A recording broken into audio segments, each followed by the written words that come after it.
رزق اللہ نے دینا ہے اور اللہ دے گا. رزق کے بارے میں پریشان نہ ہوا کرے کہ جی کہاں سے آئے گا، اللہ نے ذمہ لیا ہوا ہے. ایک مرتبہ ایک آدمی میرے پاس آیا، بہت اچھی پرسنالٹی کی، لکھا پڑھا بندہ نظر آتا، مگر زاروں قطاروں نے بیٹھ گئے، آنسو ٹپ ٹپ گر رہے تھے. میں بھی پریشان ہوا کہ یہ بندہ بہت ہی دکھی ہے جو اتنا رو رہا ہے. خیر تھوڑی دیر کے بعد میں نے ان سے پوچھا کہ جی آپ بیٹھے رو ہی رہے ہیں، آپ کوئی بات کریں. اس نے کہا جی میں ایک گورنمنٹ آفیسر تھا اور ان دنوں گولڈن شیک ہینڈ والی ترتیب چلی تھی کہ گورنمنٹ کہتی تھی کہ جو بندہ اپنی ریٹائرمنٹ لے لے گا ہم اسے منافع بھی دے دیں گے اور وہ پھر کوئی اور کام کر کے اپنی زندگی گزارے. گورنمنٹ کو فائدہ یہ تھا کہ ورکر کم ہو جائیں گے اور ورکر کو فائدہ یہ تھا کہ ایک ہی وقت میں پیسے مل جائیں گے تو مکان خرید لیں گے، بیٹی کی شادی کر لیں گے یا فلاں کر لیں گے یا فلاں کر لیں گے. وہ کہنے لگا کہ مجھے تقریباً 16 لاکھ روپے ملے جو بینیفٹ کے تھے. میں نے اور بیوی نے مشورہ کیا کہ ہم اس کو رکھ دیتے ہیں اور اپنے گزارے کے لیے میں کہیں پہ جاب کر لیتا ہوں چھوٹی موٹی اور روٹی ہم کھا ہی لیں گے اور یہ پیسے بچوں کی تعلیم اور ان کی شادیوں کے کام ہیں. کہنے لگا کہ میرا ایک دوست تھا، میں نے کئی باتوں میں اس کو بھی بتا بیٹھا کہ مجھے گورنمنٹ سے 16 لاکھ ملے ہیں اور میں نے رکھ دیے. اب وہ بندہ میرے پیچھے پڑ گیا کہ ایک کاروبار ہے اور بڑا نفع ہے اس میں، بڑا فائدہ ہے اس میں، بڑا فائدہ ہے، اور اگر تم پیسہ لگاؤ تو محنت میں کروں گا اور تمہیں گھر بیٹھے بٹھائے پیسے مل جائیں گے. کہتے ہیں کہ مجھے ڈر تھا کہ نہیں، تو میں اس کو نہ کرتا رہا. بالآخر ایک دن میری بیوی نے پوچھا کہ کیا مسئلہ ہے، تم کسی گہری سوچ میں ڈوبے نظر آتے ہو، کیا پریشانی ہے؟ تو میں نے اسے بتا دیا کہ میرا ایک دوست ہے وہ مجھے کاروبار کے لیے گیا ہے. بیوی نے مشورہ دیا کہ آپ ایسا کریں کہ اس کو 16 لاکھ نہ دیں، اس کو 8 لاکھ دے دیں اور دیکھیں 8 لاکھ کا وہ آپ کو کیا فائدہ دیتا ہے، پتہ چل جائے گا 1 سال میں. تو اگر نقصان ہونا ہوا تو آدھے پیسوں میں ہوگا، پورے پیسوں میں تو نہیں ہوگا. کہتا ہے مجھے بات اچھی لگی اور میں نے 8 لاکھ روپے اس بندے کو دے دیا. اس بندے نے کہا تھا جی آپ کو ہر مہینے 25-30 ہزار مل جایا کرے گا. اب ہر مہینے کی پہلی تاریخ کو وہ ہمارے گھر آ کے کیش یا چیک کو دے دیتا. میں نے ایک چھوٹی موٹی جاب شروع کر لی اور ہمارا گزارا بہت اچھا ہو گیا. 25-30 ہزار ادھر سے آ جاتے تھے، باقی ادھر سے مل جاتے تھے اور ہم آرام کی زندگی گزار رہے. 1 سال پورا اسی طرح گزر گیا. تو میری بیوی نے کہا کہ یہ تو بڑا اچھا کاروبار ہے کہ جس میں اتنے پیسے دینے سے ہمیں ہر مہینے اتنے پیسے مل جاتے ہیں. سال کے دوران میں میرے دوست نے کہنا شروع کر دیا کاروبار تو بہت اچھا ہے لیکن ہم نے پیسے تھوڑے لگائے ہیں، اگر اور زیادہ لگا دیں تو اور نفع ہو جائے گا. میں نے بیوی کو بتایا، اس نے کہا ہم نے 1 سال آزمایا ہے، دیکھا ہے شریف آدمی ہے، اچھا آدمی ہے، وعدہ پورا کرتا ہے، تو آپ اس کو باقی بھی پیسے دے دیں. کہتے ہیں میں نے اس کو باقی 8 لاکھ بھی دے دیے. اب باقی 8 لاکھ دینے کی دیر تھی، اس نے تو نگاہیں بدل لی، فون بات کرنی چھوڑ دی. میں مصروف ہوں، ابھی کال نہیں لے سکتا، میں بعد میں کال کروں گا، میں یہ کروں گا، میں وہ کروں گا. اور جو ہر مہینے پیسے دیتا تھا وہ بھی اس نے ڈیلے کرنا شروع کر دیا. پہلی تاریخ کے پیسے 10 تاریخ کو دیے، پھر دوسرے مہینے اس نے 20 تاریخ کو پیسے دیے اور تیسرے مہینے مہینہ ختم ہو گیا اور پیسے دیے ہی نہیں. اب میں نے اسے فون کیا بھئی آپ ہر مہینے پیسے دیتے تھے تو ہمیں گھر میں خرچے میں تنگی ہو رہی ہے، آپ پیسے نہیں دیے اس مہینے. اور جی میں نے آپ سے بات کرنی ہے، میں 2 بندوں کو لا کے آپ سے بات کروں گا. اب بات اس نے کیا کی، اس نے کہا جی کہ مجھے تو کاروبار میں نقصان ہو گیا ہے اور 16 لاکھ کے 16 لاکھ ختم ہو گئے تو میرے پاس تو پیسہ ہی نہیں آپ کو دینے کے لیے.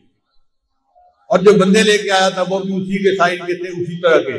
وہ بھی مجھے سمجھانے لگے اور کہنے لگے کاروبار میں لاس بھی ہو جاتا ہے، پروفٹ بھی ہو جاتا ہے. اب آپ نے اگر 1 سال پروفٹ کھایا ہے تو لاس ہو گیا تو لاس کو بھی برداشت کرنا. کہنے لگا میں بڑا پریشان کہ میرے 16 لاکھ روپے ختم ہو گئے. کہتے ہیں اس سے میں مقدمہ تو کر نہیں سکتا تھا، نہ میں لڑ سکتا تھا، وہ لڑائی میں مقدمے میں مجھ سے زیادہ تیز تھا. لیکن مجھے گلٹ تھا، اندر ایک میرے صدمہ تھا کہ یہ میرے بچوں کے لیے پیسے تھے، میں اس کو محفوظ رکھتا تو بچوں کی پڑھائی میں کام آتے، بچوں کی شادیوں میں کام آتے. میں نے بچوں کے پیسوں کو ضائع کر دیا، لہذا میں نے خود یہ غلطی کی.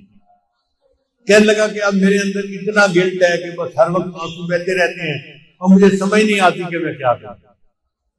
اس کی بات سن کے مجھے بھی بہت دکھ ہوا کہ ایک شریف آدمی اذیت میں مبتلا ہو گیا۔ میں نے اسے تسلی دی، پھر تسلی دے کے میں نے اس سے پوچھا کہ مجھے یہ بتائیں کہ آپ کا رزق کہاں پہ ہے؟ کہنے لگا کیا مطلب؟ میں نے کہا آپ کا رزق زمین میں ہے یا آسمانوں میں ہے؟ کہتے جی آپ بتا دیں۔ میں نے کہا اللہ تعالیٰ فرماتے ہیں وَفِي السَّمَاءِ رِزْقُكُمْ، اور تمہارا رزق آسمانوں میں ہے۔ تو جب ہمارا رزق آسمانوں میں ہے تو ہمارا رزق کوئی ہتھیا نہیں سکتا، کوئی چوری نہیں کر سکتا۔ جو ہمیں پہنچنا ہے وہ اللہ پہنچا کے رہے گا۔ اگر کسی نے پہنچانے میں بدیانتی کی تو اللہ دوسرے ڈاکیے کے ذریعے سے پہنچا دے، کسی اور طریقے سے پہنچا دے۔ اللہ اس پر قادر ہے کہ اس کو پہنچائے۔ اس کو تھوڑا تسلی ہو گئی۔ میں نے کہا کہ دیکھیں آپ کا رزق تھا، اگر کسی نے آپ سے بدیانتی سے لے لیا آپ فکر مت کرو، اللہ آپ کو آپ کا رزق دوبارہ دے دیں گے، آپ پریشان نہ ہو۔ اب اس کا جو رونا تھا وہ بند ہو گیا، ذرا تسلی ہو گئی۔ میں نے اسے بیت کے کلمات بھی پڑھا دیے اور اس کو کہا کہ بس اپنے دل سے معاف کر دو اور یہ عہد کرو کہ یا اللہ اس نے میرے ساتھ بدیانتی کی، میں زندگی بھر کبھی کسی کے ساتھ بدیانتی نہیں کروں گا۔ اس نے یہ بھی وعدہ کر لیا۔ پھر میں نے کہا اچھا یہ بھی میرا وعدہ کرو کہ جب اللہ آپ کو آپ کی ضرورت سے زیادہ پیسہ دیں گے تو آپ زکوٰۃ پابندی سے ادا کریں گے۔ اس نے یہ بھی وعدہ کر لیا۔ لو جی میں نے دعائیں دے کے اس کو رخصت کیا۔ رخصت ہوتے ہوئے مجھ سے پوچھنے لگا حضرت اب میں کیا کروں؟ میں نے کہا کہ بھئی آپ کوئی ایسا کام شروع کریں جو پیسے کے بغیر ہوتا ہے، اللہ برکت دے دیں گے۔ تو ہنس پڑا، حضرت پیسے کے بغیر تو کام کوئی نہیں ہوتا۔ میں نے کہا سوچیں کوئی نہ کوئی کام ایسا نکل آئے گا چاہے مزدوری کیوں نہ کرنی پڑے۔ لو جی وہ گیا اور اس نے گھر جا کے بیوی کو بتایا۔ اس کی بیوی کا غم بھی ختم ہو گیا کہ ہمیں ہمارا رزق اللہ دے دے گے۔ پھر بیوی نے اس کو مشورہ دیا، ہم دیہات میں رہتے ہیں اور یہاں جو کسان ہوتے ہیں نا یہ کھاد خریدتے ہیں شہر سے، اور ان پڑھ ہونے کی وجہ سے ان کو پتہ نہیں چلتا کہ یہ کھاد کون سی ہے اور کون سی نہیں ہے۔ تو آپ اگر شہر کی کسی کمپنی سے کھاد کی بوریاں کریڈٹ پہ لے کر آئیں اور ان دیہاتیوں کو یہاں بیچنے پروفٹ رکھ کے تو پھر پیسے آپ واپس کر دینا اور کچھ آپ کو نفع مل جائے گا۔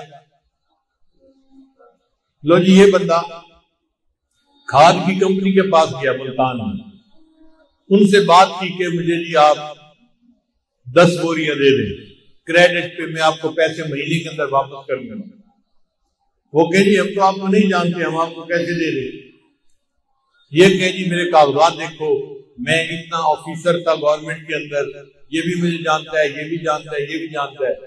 وہ کہیں کہ بھئی ہمیں تو شکل صورت سے بھی نظر آتا ہے کہ تم آفیسر رینک کے پڑھے لکھے بندے ہو، لیکن ہم بغیر پیسے کے کیسے اپنا مال دے دیں؟ ہم نہیں دے سکتے۔